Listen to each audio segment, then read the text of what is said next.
talk? Yeah. Please, take a seat. We want to start. Let me start with Mr. Sharansky. I have been called on many times by Avital Sharansky. And if you want an advocate, get her. She is, when she left, you're in tears. And you know there's a mission. And I remember, Anatoly, we negotiated a deal to get you out. And you declined. You said the structure of the deal implied that you were a spy. And you were not a spy. And you declined. And I got your mother to try to get you to persuade. No way. And I thought to myself, the integrity of the man, it is overpowering and inspiring. Finally, we made a deal that you accepted.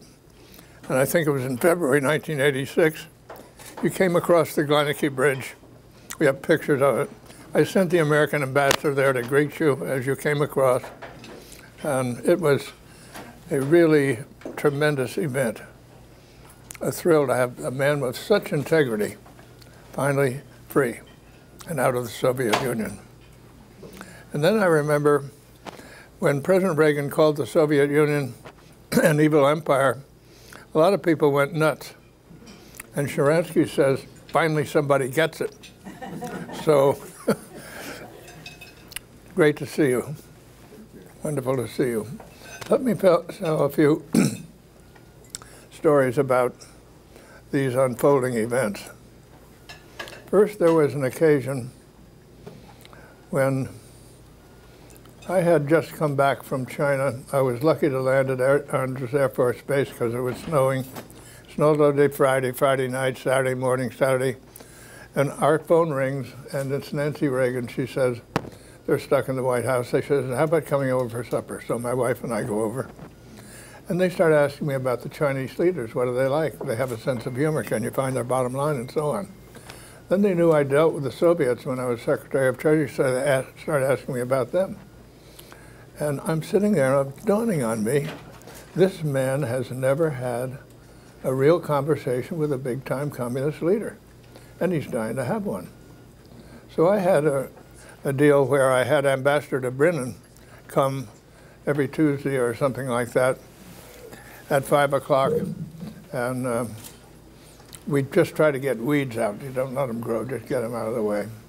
So I said to him, Ambassador Brennan's coming over here at 5 o'clock next Tuesday. What if I bring him over here and you talk to him? He said, that'd be great. It'll only take 10 minutes. All I want to tell him, if his new leader, Andropov, had just succeeded Brezhnev, is interested in a constructive conversation, I'm ready. That was a blockbuster piece of news. But anyway, that's what he said. So I bring Bennett over. We're there for at least an hour and a half. At least half the time, President Reagan talked about Soviet Jewry. And it wasn't just generalizations. He had names and incidents, and one thing and another. It showed that he was well informed and he really cared. And then he talked about the Pentecostals. There were some Pentecostals that had rushed into our embassy, and you couldn't expel them or they'd be killed. But they were being persecuted because of their religious views. And he kept saying, you know, it's like a big neon sign you have in Moscow that says you don't treat people decently. You don't let them worship the way they want. You don't let them immigrate if they want. And so on the way back, Brennan and I said, let's make a special project out of that. And we did. And finally, I got a good piece of paper. I took it over to the president. I said, Mr. President, don't call in a lawyer. They'll tell you can drive a truck through the holes in this memo. But I have to believe, after all its background, if we get them to leave the embassy, they'll be allowed to go home and eventually immigrate. So we got them out. They were allowed to go home. And then and Reagan had said all this time about the Soviet Jewry, and I just want something to happen. I won't say a word. I just want something to happen. So they were allowed to immigrate, including their families. There were about 50 people.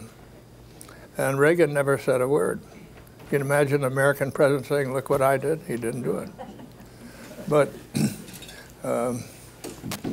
it was a very significant event. Then the Pentecostals, like most people leaving the Soviet Union, they put down Israel where they wanted to go.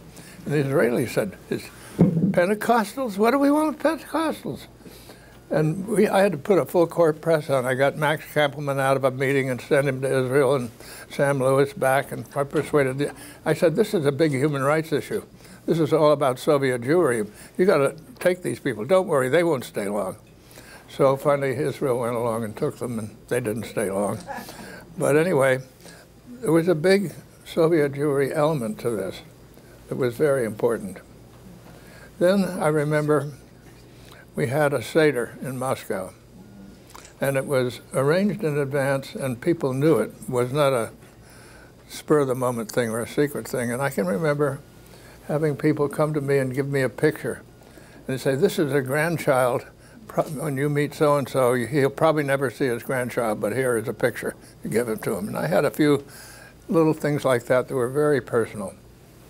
And you go to that Seder, and the attitude is, I want to go and show these people somebody cares, somebody knows what's going on, and so on.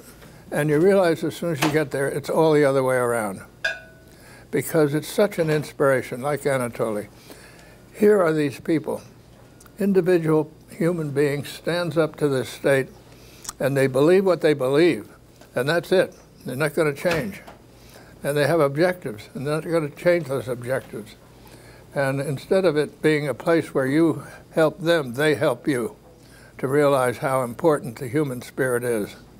And it's always so much prevalent. And then sometimes people ask me, what was the high point of my time as Secretary of State? And they think I'm going to talk about the Cold War and its ending and things like that. And I say, no, it has a human dimension.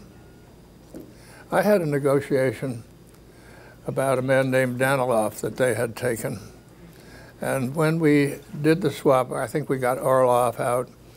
I also gave Shevardnadze some extra names, and he said, well, I won't commit anything, but I'll work on them. And Eden Udel's name was on that list. I had met with her quite a few times in Moscow. I'm sitting in my office in the State Department, the phone rings, pick it up. This is Eden Udel. I'm in Jerusalem. I'm home. I still thrill at that statement. So it is of such importance. But I think that there are lessons that we all can learn from these experiences. And one is the wondrous ability of the human spirit, the individual human being who has views and has beliefs and stands up for them. And then I think we have to recognize the importance of never giving up. Sometimes it seems hopeless. You go and you try and nothing happens, and what can I do? And you sort of say, well, let's go on to something else. No, never give up. Keep trying. Think there are other ways to go about it. For example, I did something, the skeptics in the State Department said I was conducting a classroom in the Kremlin. They thought I was crazy. But anyway, one time I was ready, and with long meetings with Gorbachev, there was always a break. During the break, I said, come on over, I want to talk to you. And so I said, you know, your country and my country are moving into an information age. And it's going to have a big impact. And if you really are open to it, it will be a big plus. But if you try to run closed, compartmented societies, you'll miss out entirely. And I'm having in mind the Soviet Jews. And you have to change. And he kind of bought onto it. And so this is just a way of getting at a different dimension, going at it in a different way. And you don't always just try to go straight ahead. You have to come at it this way and this way and this way. But President Reagan always gave great leadership. And I always remember that meeting in the White House with Ambassador Dobrynin, where he talked about Soviet Jewry, at least half an hour and a half. And it wasn't generalizations. He had names, he had incidents, he had things that happened. And he told me once, during World War II, he was an Air Force officer, and a big part of his job was to get pictures. He had been a movie actor, and construct them into a film that would be shown to the high brass and bring home something to them that you can't get just by reading something. So he said, he gets this film of the Holocaust. And he said, you could hardly believe what you're seeing. And he said, time will go by, and pretty soon people won't believe it. So he's made his film, and he sent it in, but he kept one for himself. Because he said, I'm going to have discussions, and people will say this never happened, and I'm going to bring out the film and show it to them. So he had deep convictions, and he acted on them, and worked at problems in every way he possibly could. But I think both President Reagan and I and our associates have a great sense of gratitude to the Soviet Jews because they showed us what courage is all about. They showed us how important it is to stand up for what you believe. They showed us how important it is never to give up. If you have something important to work at, don't give up just because it looks hard. Work on it. So that's my message. And my message to the Soviet Jews is thank you.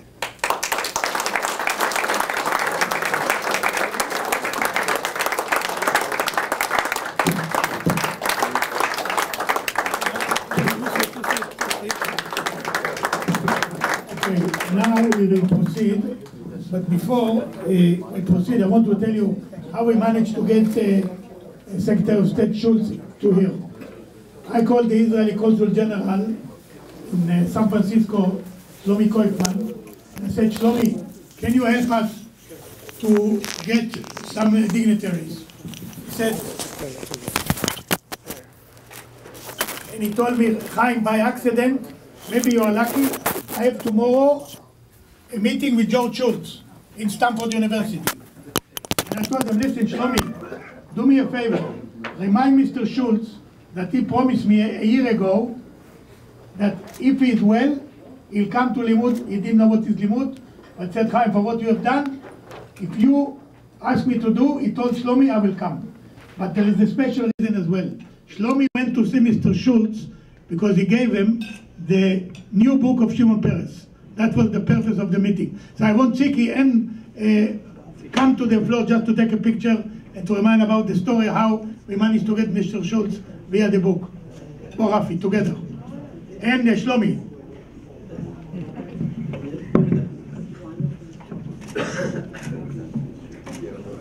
Okay. Where's the book you're going to give me? I've got the book. Shlomi sent it to you. By the way, you will find the story that you were telling about the inflation. Okay, Toda Rabba, thank you. Now I want to call upon a special human being, a special leader, Rabbi Julius Berman. Rabbi Berman today is the president in the most important Jewish organization in the Jewish world, the Claims Conference. But during when George Shultz was the Secretary of State, Rabbi Berman was the head of the most important Jewish political organization, the President's Conference. So I will ask Rabbi Berman to come and to say a few words, and then to give a special some surprise to you. Mr. Berman. You want to sit or you want to sit?